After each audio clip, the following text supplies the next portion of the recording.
Good afternoon, everyone. This is Marge, and welcome back to my channel, Zion's Leaf and Spines. And for today's video, we'll go ahead and check our propagations. Since lagi na lang umuulan dito sa amin, i-check na rin natin sila. Ito yung propagation ko ng Purple Delight. Nung last time na in-update ko to, hindi to ganito kalaki. Maliliit pa to sila nung last time na pinakita ko sa inyo. And now, it's already butsyog na sila. Mabubutsyog na sila. And thankfully hindi siya natamaan ng fungus. Because yung mother plant ko ay natamaan ng fungus. And, yeah, healthy naman sila, thankfully. And marami akong propagation dito ng Purple Delight. Ito din yung isa kong pot ng propagation ng Purple Delight. And they're also all okay. I can say that they're all okay also. And sa maliit na pot, meron din akong propagation ng Purple Delight with Marpin. Ayan no. So marami silang propagation ko ng Purple Delight. So, kasi pag lumaki-laki to, ililipat ko sila ng bigger pot and pag-iisahin ko sila so that we will be able to maximize our space since as I've said, lagi kong isinasabi na maliit lang yung space natin dito sa garden natin. So that is why I need to put them in a bigger pot kasi dumadami na yung propagation ko ng Purple Delight. Marami pa akong propagation ng Purple Delight. Yung iba, hindi pa ganito kalaki, maliliit pa lang. And I also have here my titubans. Naglalaga sila nung nakaraan kasi nababad ng sobra sa ulan. Kaya nilipat ko. Nilagay ko to dati sa front shelf natin, sa front ng house. And since naglalaga sila, so I decided to put it back here. And I also have my bell baker. Ito yung top cut ng namatay na bell baker ko. So far okay naman siya. And hopefully makakapag-propagate tayo nito. Nanghinayang ako kasi tinapkat ko sila. Sana hindi ko na tinapkat si bell baker kasi yun nga na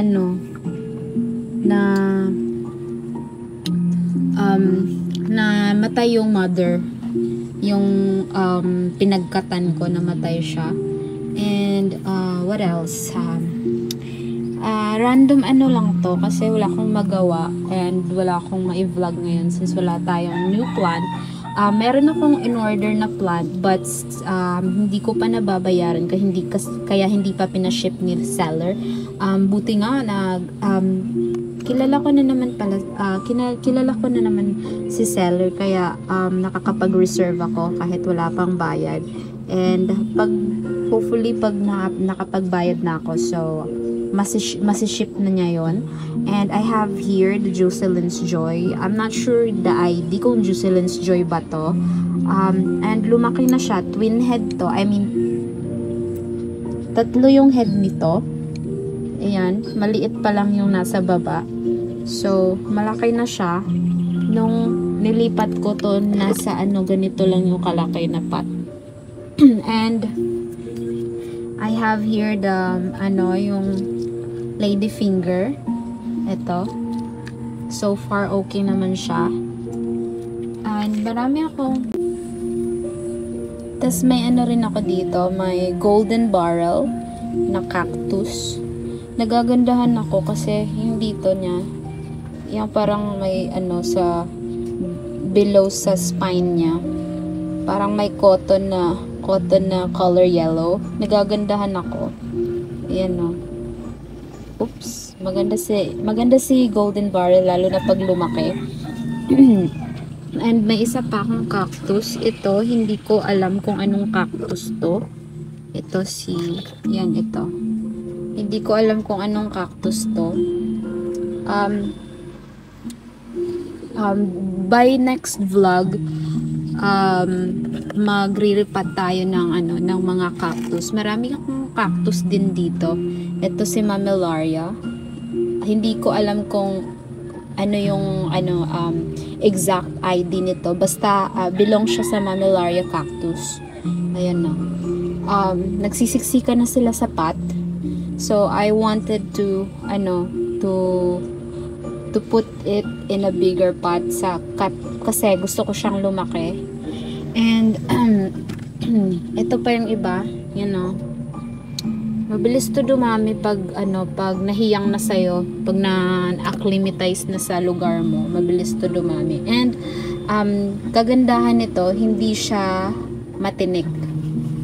Kaya maganda to siya alagaan sa mga taong ayaw ng tinik. Pwede mo siya hawak-hawakan kasi wala siyang tinik. Para siyang cotton. And I have here my other propagation of Purple Delight. Diba sabi ko nga sa inyo, marami akong propagation ng Purple Delight. Ito yung another pot na propagation ko ng Purple Delight. And they're all good. Nilagay ko to dito. Ito, nasa labas to, nasa ulanan to. Nilagay ko dito sa shelf kasi nagsisimula na siyang magmushy yung mga leaves niya. Kaya nilagay ko, baka nababad masyado siya sa ulanan. And meron pa akong isang propagation ng Purple Delight ko. Masyado tong basa kasi itong soil mix nito is more on garden soil. Since I don't have nung nilagay ko to dito, wala akong rice hull, and then wala akong coco peat. So I decided to put it here na lang, since hindi naman maselan masyado si Purple Delight. What I did na lang is I just control the watering of this propagation, but still since umuulan, kaya hindi ko na control yung hindi ko na control yung water dito sa propagation na to. But thankfully wala namang masyadong casualties dito. Nagmamashi lang yung ibaba ng leaves nito, kaya nilagay ko to dito. And good thing naman nung nilagay ko sa shelf dito, hindi na siya nagmamashi. So ilagay na natin diyan. And I have my big pots here. Diba nilagay ko to sa sa front shelf natin, sa front ng house. But since laging umuulan dito, parang every now and then umuulan. Pero hindi naman masyadong ulan ng ulan talaga. But every now and then umuulan siya. And pag umuulan, sobrang lakas. Kaya nilagay ko yung mga succulents niya na bigger pot ko dito. Para hindi naman siya hindi naman siya magmushy yung mga leaves niya. Ito bago kong propagation ng bagong pot ng propagation ng Purple Delight, and I'm hoping na mas lumaki pa sila. Maungusan niya yung mother plant, kasi gusto kong magkaroon ng maraming Purple Delight kasi I love the color purple. Kaya nagpropagate ako ng maraming Purple Delight. And since hindi naman sila maselan i-propagate, kaya marami akong na-propagate na Purple Delight. And I have here yung ghost plant natin. Nilagay ko din dito since hindi siya masyadong nauulanan dito. Pag malakas lang yung ulan, kaya doon lang siya napipisikan ng water. And ito din. And gustong-gusto ko nang i-cut itong yung mutant, I don't know, monstrous na na koala.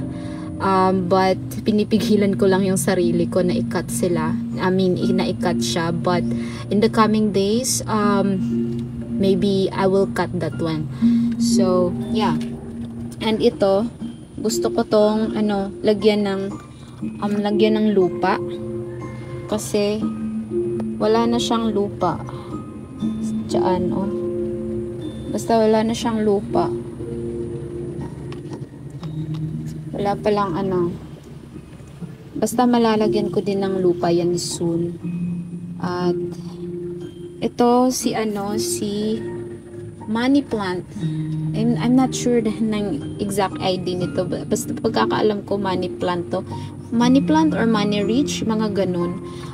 Swerte to sa swerte daw to kasi nagre-represent siya ng money. So, maganda yan pang pang salubong sa bagong taon. And what else? Ipapakita ko din sa inyo yung variegated na plant ko. Itong si apricot. Buyag-buyag na to si apricot. Sana magtagal to sa akin at sana mapropagate ko siya ng madami tulad ng Purple Delight ko. Very happy na ako doon. Yun yung wish ko sa next year na mapadami si apricot. Ayan na, maganda siya tingnan dyan. May isa pa akong pot ng apricot. 3 yung pot ko ng apricot. Ito. Yung isa, nagmashi yung stem. Kaya kinuha ko. And sana itong propagation ko ng dahon ng apricot ay magtuloy-tuloy. Kasi natatakot ako, nagmamashi yung leaves niya, yung mother leaf niya. Nagmamashi. So, sana mabuhay to. Hopefully. And, ito, third propagation ko ng apricot. Ayan o. Ito ata yung mother plant. Maganda tingnan si apricot. Sana mapadami ko talaga sila. Sana dumami sila katulad ng Purple Delight ko. I will be very happy talaga pag napadami ko sila tulad ng mga Purple Delight ko. And also this one. Itong si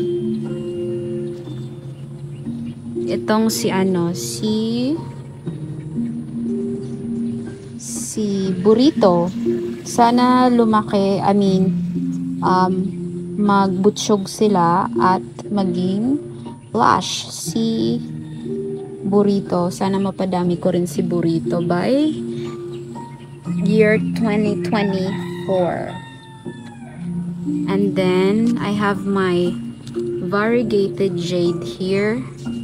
Yung tinapkat ko na variegated jade, may isa na din siyang nagtubo doon sa banda. Doon banda. Uy, ayaw niya mag-focus. Uy, mag-focus ka kaya. Ayan, may tumubo na.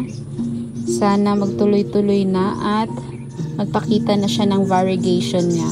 Since this is a variegated jade plant. Ayan, dito oh.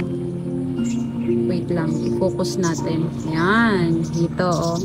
Parang nagpapakita naman siya ng variegation na. Sana umokay na yung variegation nitong si variegated jade. And what else? Ito, i-update ko na din kayo sa tawag nito, sa niripat ko na mga neglected plants ko. Parang mag-iisang linggo na pero maganda na sila tingnan. Mabilis lang naman kasi itong mag-adjust itong si aglonema, tsaka maganda na din tingnan yung hindi ko nakalimutan ko yung alocasia ba to? I'm not sure, pero maganda na din tingnan yung alocasia na yan. Yan o. Tapos i-update ko na din kayo sa garden ko, sa mini corner ko, mini succulent corner. Itong dito, kung mapapansin nyo, bagong semento yan. Nilagyan ko ng semento, nilagyan ko ng bato, tapos nilagyan ko ng semento, pinagpatong-patong ko. Kasi, pag naglalaba ako, lumalabas yung tubig dyan, dyan banda. Dumadaan dyan. Kaso, pag madami na yung ilalagay mo na tubig, pumupunta siya dito. And pag pumupunta ako dito, basa yung lupa. Kaya sabi ko, lalagyan ko na lang ng harang para hindi na magpunta yung tubig dito. At hindi na ako mababasa pag pumupunta ako sa mini succulent corner ko. Kaya yan, nilagyan ko. And nung pagkagawa ko niya, nahirapan pa ako kasi wala akong panghalo. And thankfully naman, nagawa ko naman siya. Hanggang dito yan, oh. Dito sa may ano. Diyan. Diyan banda. So, itong si ano pala, maiba naman tayo. Itong si ano pala, si Aglonema, ilalagay, kaya ko siya nilagay dyan sa maliit na pot. Kasi ilalagay, ipapasok ko siya sa loob ng bahay. Maganda siyang ipasok sa loob ng bahay. But every now and then naman, paarawan nyo kung hindi siya hindi siya nasisinaga ng araw sa loob ng bahay nyo. But in my case, nasisinaga naman siya. Still, I will put it under the sun whenever it's like morning. Maganda kasi yung morning sunlight. So, ilalabas ko din siya. So, I think that's it. And I do hope that you consider subscribing, like and share na din. Click nyo na rin yung notification bell para maging updated naman kayo if if may bago akong uploads in my channel. And thank you for watching, guys. You have a great day ahead and Happy New Year! Happy New Year, guys!